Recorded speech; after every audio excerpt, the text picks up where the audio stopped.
주는 온 땅의 영원한 소망. 예수 어둠 속의 빛, 예수 변함없는 진리. 주는 온 땅의 빛이 되시네. 우리 위해 죽으시고 다시 사신 생명의 주. 우리 위해 죽으시고 다시 사신 생명의 주. 주만이 소망이요 너나 복음 한석이라. 주만이 온 세상을 비추시네. 또 죽음에서 부활하신 우리 구주 평강의 왕. 주를 믿는 모든 자의 소망 되신 주를 믿네. 다시 처음부터 다시 고백하겠습니다. 예수 예수. 다 같이 박수 치겠습니다. 예수 우리의 위로자. 주는 온 땅의 영원한 소망. 예수 예수 어둠 속의 빛, 예수 변함없는 진리. 주는 온 땅의 빛이 되시네. 우리 위에 죽으시고 다시 사신 생명. 우리 위에 죽으시고 다시 사신 생명의 주. 주만이 소망이요 변함없는 반석이라. 주만이 온 세상을 비추시네. 또 죽음에서 부활하신 우리 구주 평강의 왕. 주를 믿는 모든 자의 소망 되신 주름만이 소망이요 변함없는 반석이라. 주름만이 온 세상을 비추시네. 또 죽음에서 부활하신 우리 구주 평강의 왕. 주를 믿는 모든 자의 소망 되신 주를 믿네. 예수 열방의 소망. 예수 열방의 소망. 예수 우리의 위로자. 주는 온 땅의 영원한 소망. 예수 어둠 속의 빛, 예수 어둠 속의 빛, 예수 변함없는 진리. 주는 온 땅의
하시고 나팔 울 때에 다시 오시네. 모두 외치세 이는 은혜의 하나님 시온에서 구원이 나네.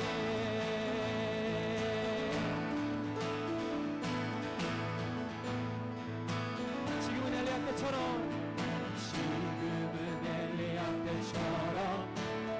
주 말씀이 선포되고 또 주의 종 모세의 때와 같이 언약이 성취네. 그런 전쟁과 기근과 건방 환난 날이 다가와도 우리는 광야에 외치는 소리 주의 이름에 오라 주님 구름 타시고 나팔 불 때에 다시 오시네. 우리 외치세 이 은혜의 하나님 시온에서 오라 주님 오라 주님 구름 타시고 나팔 불 때에 다시 오시네. 외치세 이 은혜의 하나님 시온에서 구원이 나네. 에스겔의 환상처럼 에스겔의 환상처럼 마른 뼈가 살아나며 또 주의 종 다윗의 딸과 같이 예배하네. 축소할 때가 이르려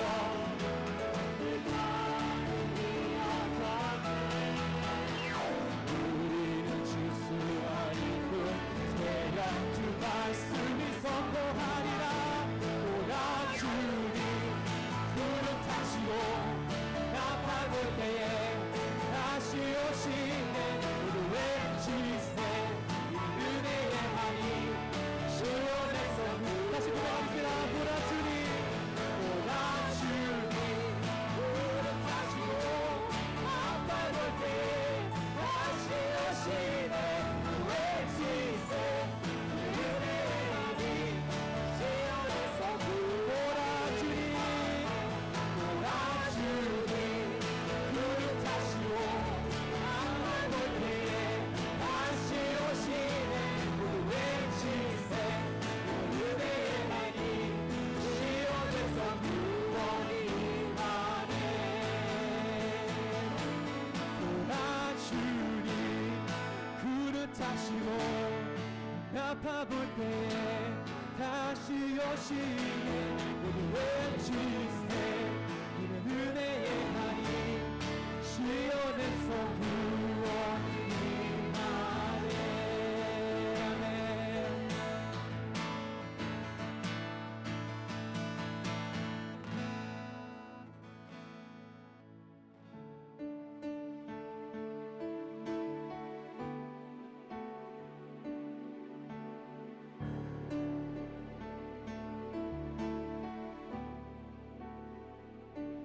소망 없고 빛도 없는 어두운 세상을 하나님이 사랑하사 우리에게 오셨네. 예언하신 약속대로 말씀이 육신되어 하늘 영광 버리시고 이 땅으로 오셨네. 찬양하세 찬양하세 우리 주 삼위일체 하나님 지극히 높으신 주 영원토록 찬양합니다.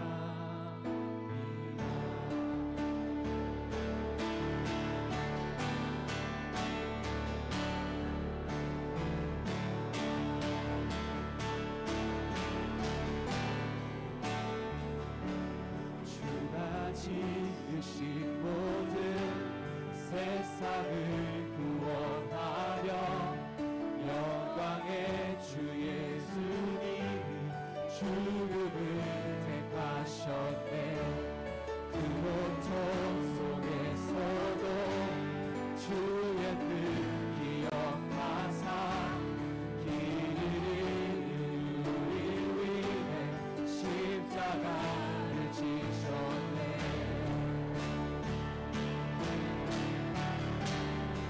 찬양하세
높고 주님을 높고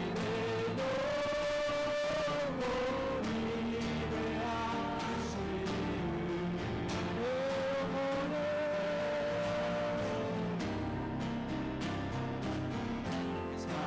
찬양하니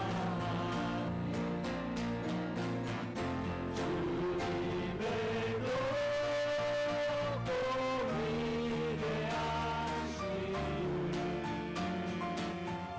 내 영혼을 찬양하네 주 하나님 독생자 주 하나님 독생자 아낌없이 우리를 위해 보내주셨네 십자가에 피 흘려 죽으신 주 내 모든 죄 대속하셨네 같이 손들어 주님을 높고 주님을 높고 위대하시니 내 영혼이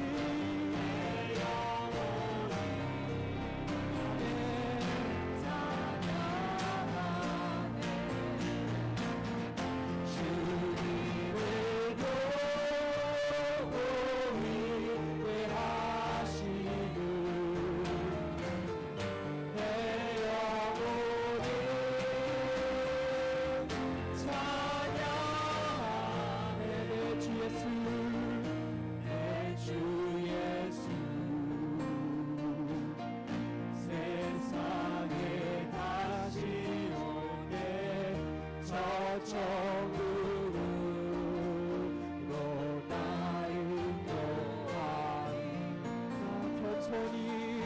나 겸손히 엎드려 경배하며 영원히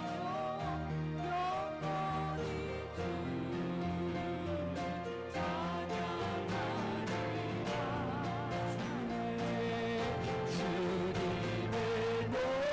주님을 높고 위대하시니 내 영혼이 찬양하네 주님을 높고 위대하시니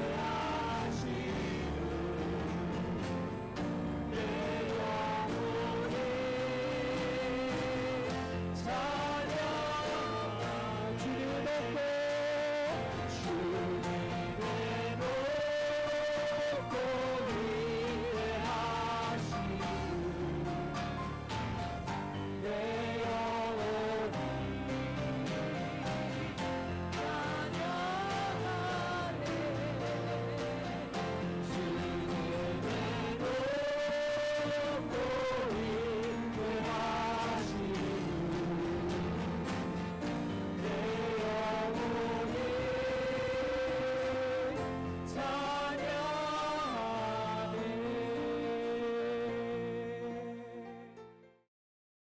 내가 너보다 앞서가서 험한 곳을 평탄케 하리라. 이사야서 45장 1절로부터 7절의 말씀입니다. 제가 한번 퀴즈를 낼게요. 진짜 퀴즈예요. 넌센스 아니에요. 사람은 생각하는 갈대와 같다. 누구의 말? 파스칼. 사람은 동물과 천사의 중간이다. 누구의 말? 파스칼. 이 말은 좀 설명하기가 좀 힘드네요. 성경에 루시라는 여인이 예수님의 조상으로 등장하죠. 룻을 보면서 여러분 어떤 생각을 하셨어요? 참 박복한 여인이었죠. 결혼하자마자 얼마 되지 않아가지고 남편이 죽고요. 시아버지도 돌아가시고. 참 인생이 절벽이었어요. 그러다가 롯은 시어머니와 함께 예루살렘으로 돌아가잖아요. 그러다가 보아스를 만나요. 제2의 인생을 펼치게 되죠. 보아스와 결혼을 해서 아이를 낳습니다. 그 아이가 이름이 뭘까요? 이세, 다윗의 아버지였습니다.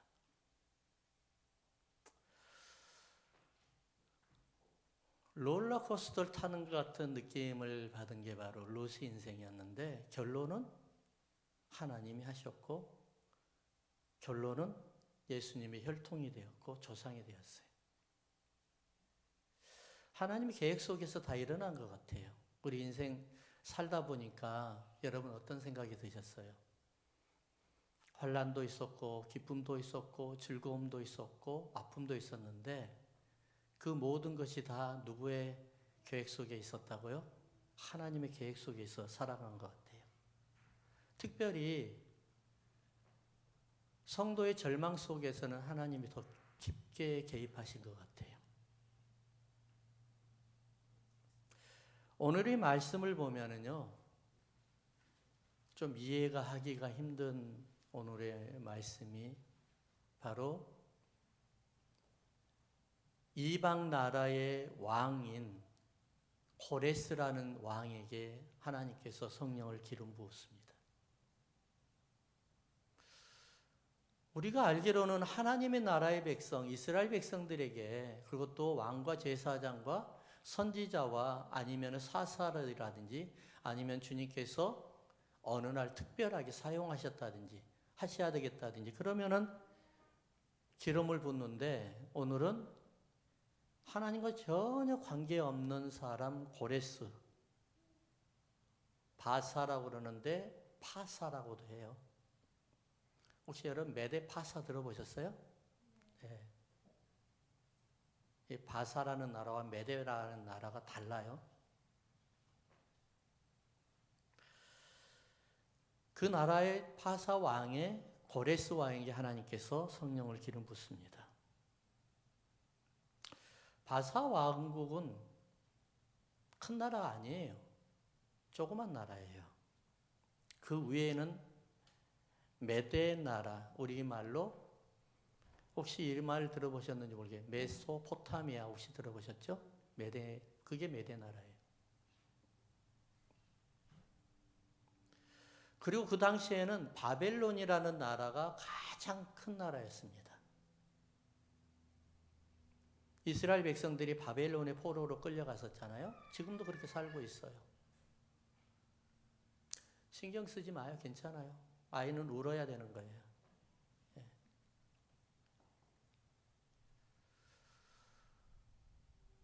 바사는 밑에 있었고 메대는 위에 있었거든요. 어느 날 메대의 임금이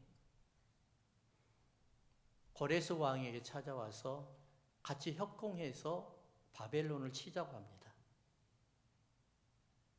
근데 고레스는 사양을 했어요. 왜냐하면 고레스는 전쟁을 싫어하는 왕이었어요.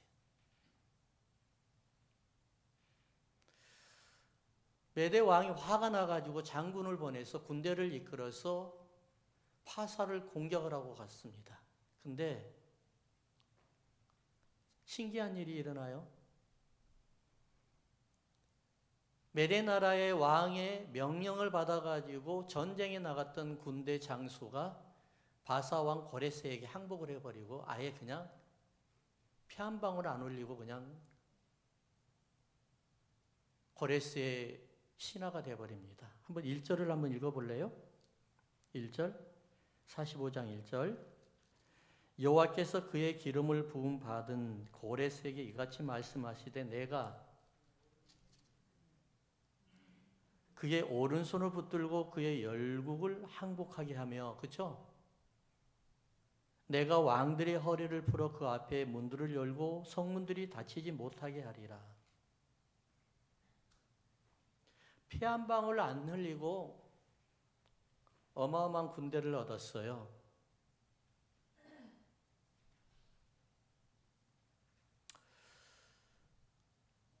화가 난 베데 왕이 이제는 자기가 직접 출동을 합니다. 그래가지고 전군을 동원해서 바사곡을 치러 갑니다.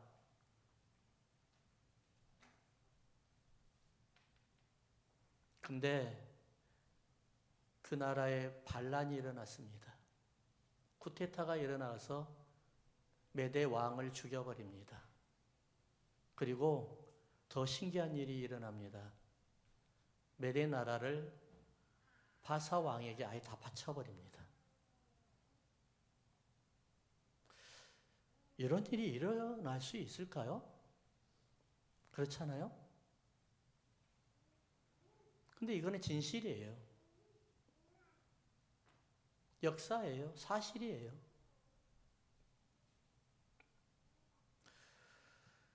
바사 왕 고레스는 하나님의 약속의 말씀처럼 피 한 방울 안 흘리고 엄청난 군대를 얻었고요. 엄청난 나라를 얻었어요. 후에 고레스는 바벨론을 공격을 하죠. 그리고 바벨론을 공격을 해서 바벨론을 완전히 무너뜨리고 세계를 제패하게 됩니다.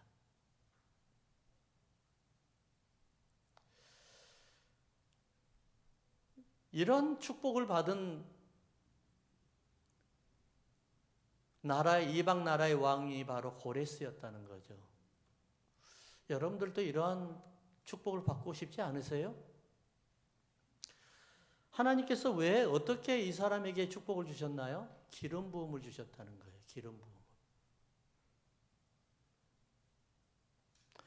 이런 스토리를 들으면 참 합리적으로 그리고 논리적으로 설명하기가 참 어렵습니다. 어떻게 이런 일이 일어날까요? 그래서 성경은 이렇게 말하죠. 1절 아까 읽었으니까 2절만 읽을까요? 2절. 내가 너보다 앞서가서 험한 곳을 평탄하게 하며 논문을 쳐서 부수며 쇠 빗장을 꽂고 라고 이야기를 해요.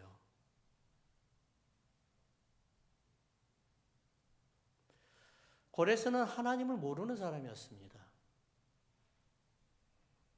아마 하나님에 대한 소문만 들었을 거예요. 그렇잖아요? 예수님을 안 믿는 사람들 중에서 예수님에 대한 소문을 참 많이 듣잖아요. 어떤 사람들은 부정적인 소문을 들었을 것이고 어떤 사람은 굉장히 긍정적인 소문을 들었을 것이고요. 그러는데 에스라서 1장 2절 3절에 보면은 고레스가 이런 말을 합니다. 제가 읽어드릴 테니까 천천히 읽어드릴 테니 한번 들어보시기 바랍니다. 바사왕 고레스는 말하노니, 고레스가 말합니다. 하늘의 하나님 여호와께서 세상 모든 나라를 내게 주셨고 나에게 명령하사 유다 예루살렘의 성전을 건축하라 하셨나니 이스라엘의 하나님은 참 신이시라. 너희 중에 그의 백성 된 자는 다 유다 예루살렘으로 올라가서 이스라엘의 하나님 여호와의 성전을 건축하라. 그는 예루살렘에 계신 하나님이시리라. 어떻게 고레스가 이런 말을 할까요?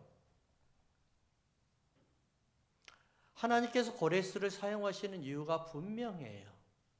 뭐 하시려고요? 무너졌던 예루살렘에 성전을 건축하는 거예요. 왜 성전을 건축하죠? 성전 예배를 회복하는 거예요. 건물만 멀쩡하게 지어놓은 것이 아니라 그곳에서 오랫동안 끊어졌던 제사를 다시 회복하는 거예요. 그래서 하나님께서는 이스라엘을 위해서 사용하신 고레스의 평가가 어떤 사람이었는가? 하나님께서 이제 말씀하신 평가를 한번 볼까요? 44장 28절을 보십시다. 이사야서 44장 28절 한번 펴보십시오.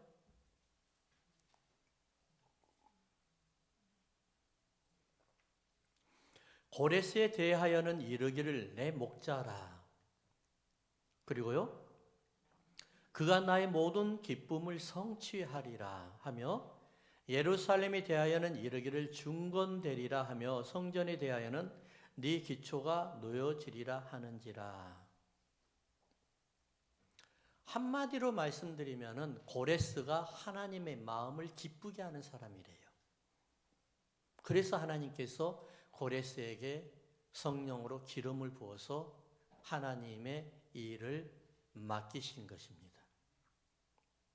하나님을 모르는 이방 나라의 왕을 하나님께서 신뢰하신다고 하네요. 이 말씀을 들은 우리는 참 서글프죠. 그렇잖아요?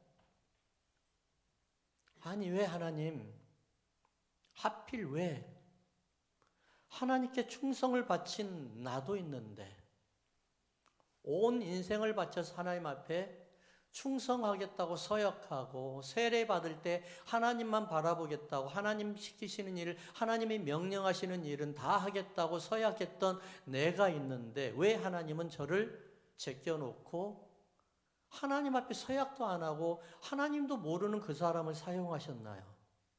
이런 질문이 생기지 않겠어요?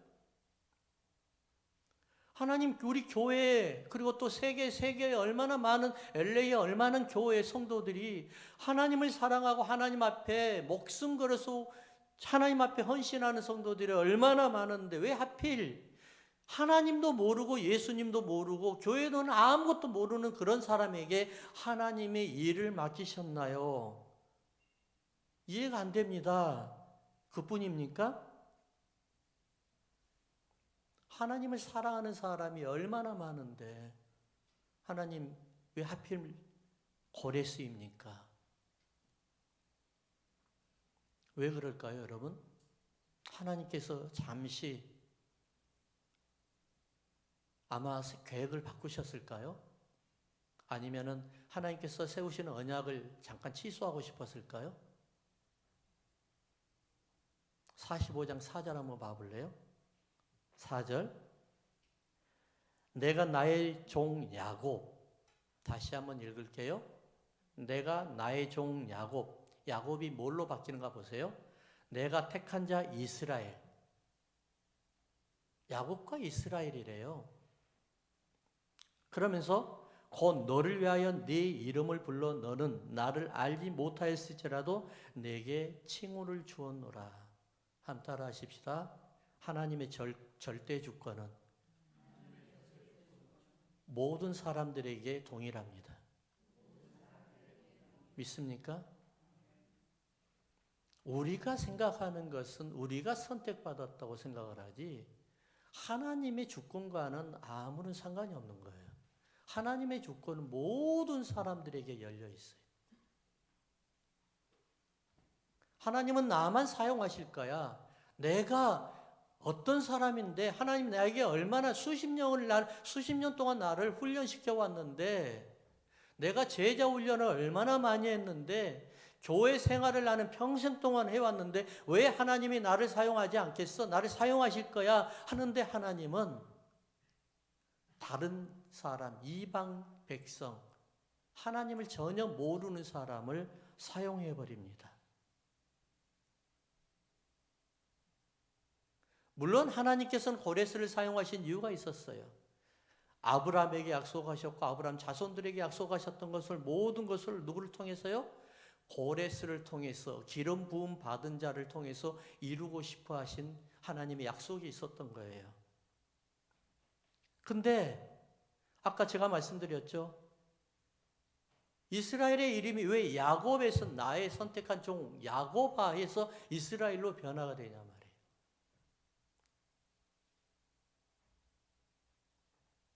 이거는 우리에게 중요한 메시지를 주는 거예요.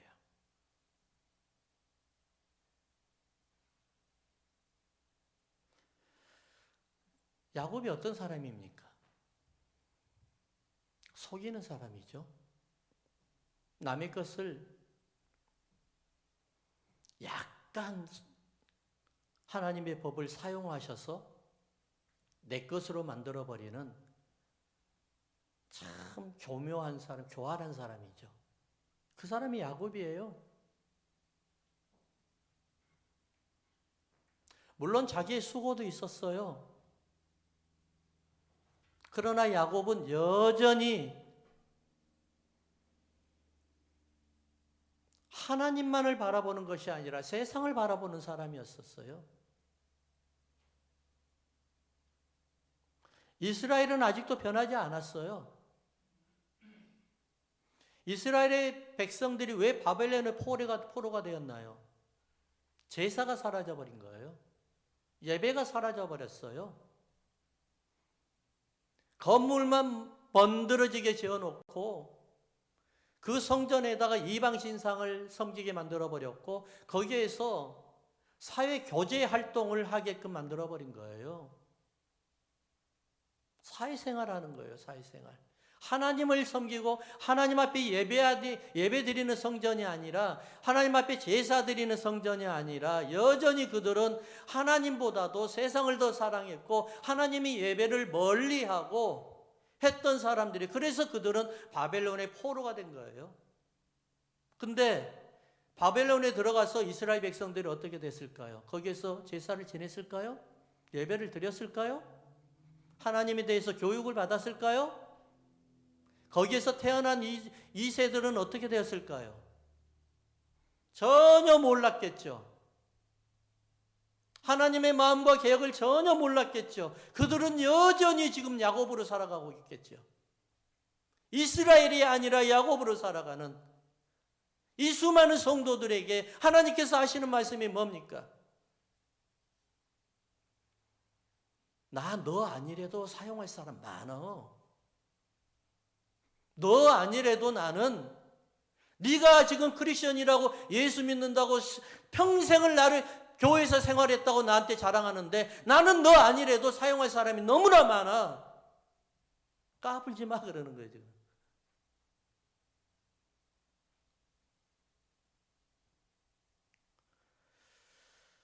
저희 교회가 전에 이쪽으로 이사 오기 전에 605하고 5번에 만나는 산타페, 그러니까 행정지역으로는 산타페 스프링이에요. 거기에 보면은 큰 마켓이 하나 있었어요. 거기에 우리가 들어가서 살게 됐는데, 들어가서 보니까는 교회 허가라고 하는 CUP, 컨디션 유싱 퍼밋이라는 거, CUP가 없던 거예요.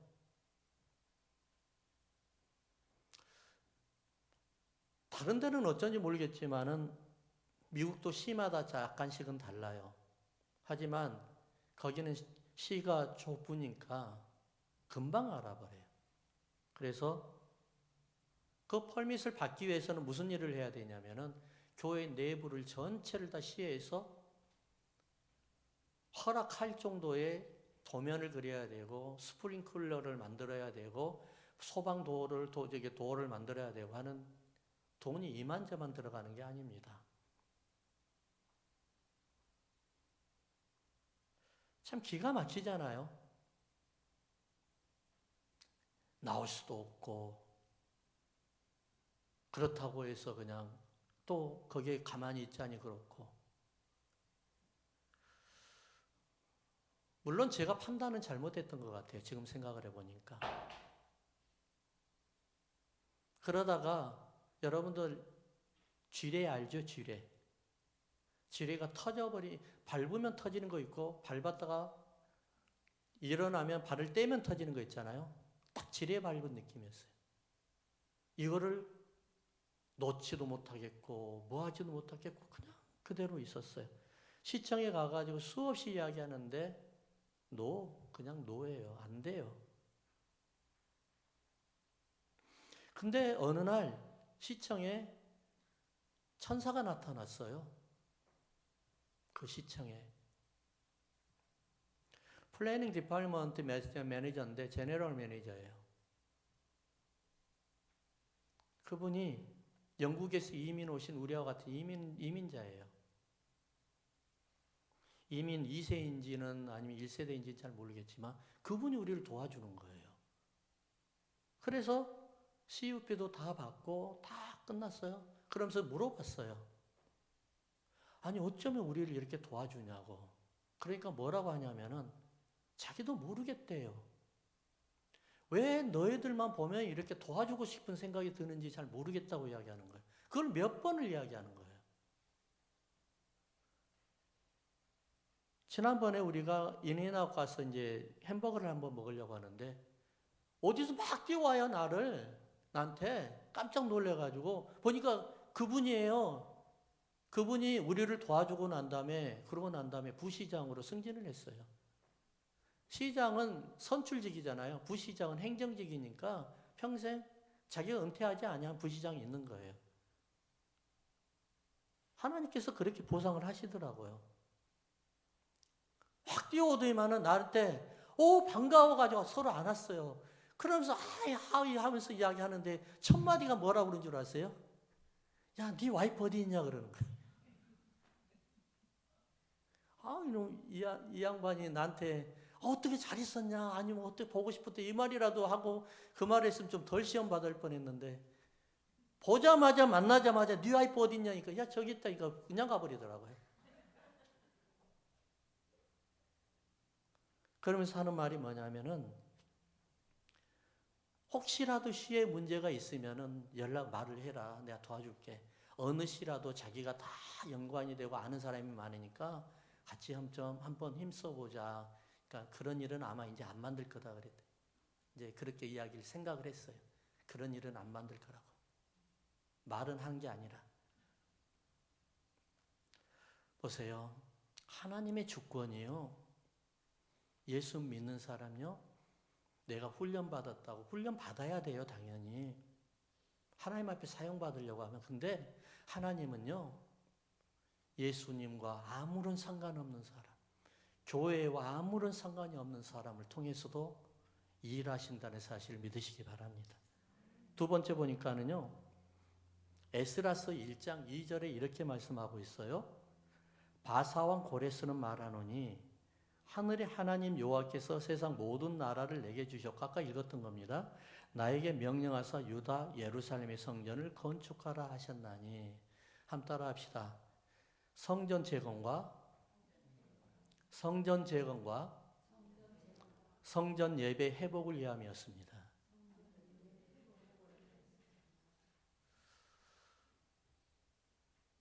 이게 우리는요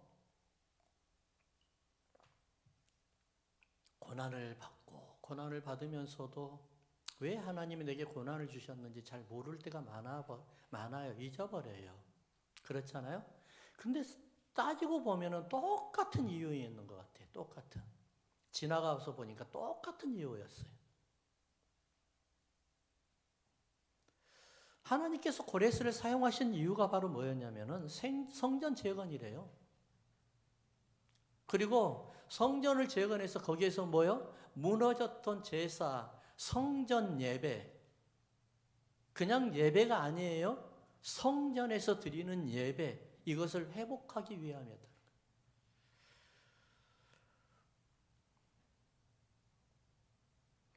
우리가 예수님을 믿으면서 성전이 얼마나 중요한지 다 아는 사실이잖아요. 어떤 이는 그냥 예수님만 믿으면 됐지 꼭 교회를 나가야 됩니까? 라고 하는 사람이 있잖아요. 물론 코로나 이후에는 이런 사람들이 더 많아졌어요. 그분들의 마음도 이해해요. 왜냐하면 교회 오니까 사람들과 섞여야 되고 사람들과 섞이니까 불편한 것들이 또 많고 예전에는 솔직히 제가 어렸을 때 신앙생활하고 젊었을 때 신앙생활 했을 때는 물론 여러분들에게 비하면 아직도 저는 아이잖아요. 예. 근데 또 여러분들한테 내가 아이라고 하니까 내가 또 조금 좀 거시기한데 또 중요한 거는 그냥 잘 이해하시기 바랍니다. 중요한 건 뭐냐면 예전에는 교회 와서 그냥 예배 드린 것 그리고 찬양 그냥 예배 드리고 난 다음에 누구 한 사람 기타 치는 사람이 있으면 거기서 찬양하는 거 그렇게 재밌었어요. 그래서 예배 드리고 기도회 끝나면은요 교회에서 나가는데 1시간 그다음 파킹라에서 또 그냥 나가는데 파킹라에서 또 저기 서서 이야기하느라 거기서 또 1시간 파킹라에서 또 나가가지고 또 테니스에서 몇 시간 날 샜어요. 예, 그렇게 지냈거든요. 근데 요즘에는 사람들이 뭐라고 그러니 교회 오면 너무 힘들대요. 예, 힘들 수밖에 없을 거예요. 근데 이거 아세요, 여러분? 하나님께서 세상을 왜 창조하셨을까요? 이거는 알죠. 우리가 신학적인 용어. 하나님이 영광을 취하려고요. 누구를 통해서? 우리를 통해서, 여러분들을 통해서요. 자, 이 내용이 어떤 내용인지 혹시 그것까지도 아시나요? 그 해답만 알고 있잖아요. 해답만. 그렇잖아요? 여러분 수학 공식을 한번 외워가지고 수학 공식을 통해서 풀어지면 참 재밌죠? 저는 수학을 잘 못합니다. 예. 근데 수학 공식을 외워가지고 수학 공식으로 응용을 해가지고 풀면은 너무 재밌잖아요. 똑같아요, 성경도. 하나님이 왜 사람을 통해서 영광 받으시려고 하나님이 세상을 창조하셨고 사람을 창조하셨을까? 그럼 하나님께서 어떻게 영광을 거두시려고 할까? 취하시려고 할까? 하나님이 아담과 함께 있고 싶어서 그랬던 거예요. 함께. 다른 게 없어요. 에덴 동산을 왜 만드셨어요? 함께요. 에덴 동산에서 하나님과 함께 거닐고 싶고 함께 그냥 놀이도 하고 싶고 아버지와 아들이 막 그냥 장난치고 놀이하는 것처럼 그렇게 즐기고 싶었던 거예요. 그것이 바로 어떻게 하나님이 영광이라고 그랬잖아요. 내가 우리 애는 정말 잘 낳아놨어. 내가 우리 애는 정말 내가 누가 봐도 이 정도로 내가 우리 애를 이렇게까지 잘 그런 사람이 있을지 모르겠지만 하나님이 그렇게 하신다는 거예요. 그러면서 하나님이 영광을 받으신다는 거예요. 근데 사단이 이것을 하나님과 아담과의 관계를 멀어지게 만들어 버리잖아요. 그래서 하나님이 소원이 생겼어요. 마음의 소원이 생겼어요. 뭘까요? 잃어버린 아들을 한번 만나고 싶은 거예요. 그래서 모세를 호렙산에까지 올라오라고 그래요. 그 노인 모세를 올라오다 올라가다 내려가니까 너무 힘드니까 모세야 그러지 말아라. 내가 내려갈게. 그러니까 성막을 지어요. 성막을 지어가지고 백성들 중심에다가 성막을 짓습니다. 그래가지고 거기에 성막을 지어서 지성소로 하나님이 내려오셔요. 그러면서 하나님께서 성막에서 무엇을 하시겠어요? 이스라엘 백성들이 고통도 알고 신음도 알고 그렇잖아요. 그래서 출애굽기 1장 그러니 신음과 고통과 너희들이 고초도 알다고 그랬잖아요. 이스라엘 백성들이 하는 이야기들 하나님 중심에서 다 듣고 계셨던 거예요. 그래서 하나님의 소원이 뭐예요? 내가 성전을 만들어서 성전을 지어서 그곳에 내가 있어서 하나님의 백성들을 다 불러 모아가지고 거기서 내가 잔치를 벌여야 되겠구나. 이게 뭐예요? 잔치가 바로 예배예요. 예배. 그래서 하나님께서는 마가의 다락방에 모여서 기도하는 하나님의 백성들 120명의 예수님의 제자들에게 하늘에서 뭘 같이 내려요? 불과 불의 혀같이 내려오는 거예요. 그러면서 하나님이 어디로 들어가요? 그들의 심령 속으로 들어가 버려요. 우리의 외면 속에서 외적에서 머물러 계시고 우리만 따라다니시고 우리와 함께 하시는 그런 성령님이 아니라 여러분들의 기도하고 있고 예수를 믿는 주로 시인하는 그 성도들의 심령 속으로 들어가서 이제는 누가 뭐라고 그래도 누가 예수님 하나님과 떨어지게 만들려고 해도 떨어지지 못하도록 만들어버렸어요. 하나님이 소원이 성취되는 순간입니다. 그래서 성전은 어떤 곳이에요? 바로 함께 모여서 예배드리는 곳이요. 함께 모여서 기도하는 곳이요. 함께 모여서 하나님의 임재를 경험하고 체험하는 곳이 바로 성전인 줄 믿으시기 바랍니다. 이게 바로 교회예요. 물론 여러분 단어적인 사용 가지고 구약의 성전과 신약의 그 교회를 가지고 제가 같은 의미로 이야기하지는 않아요.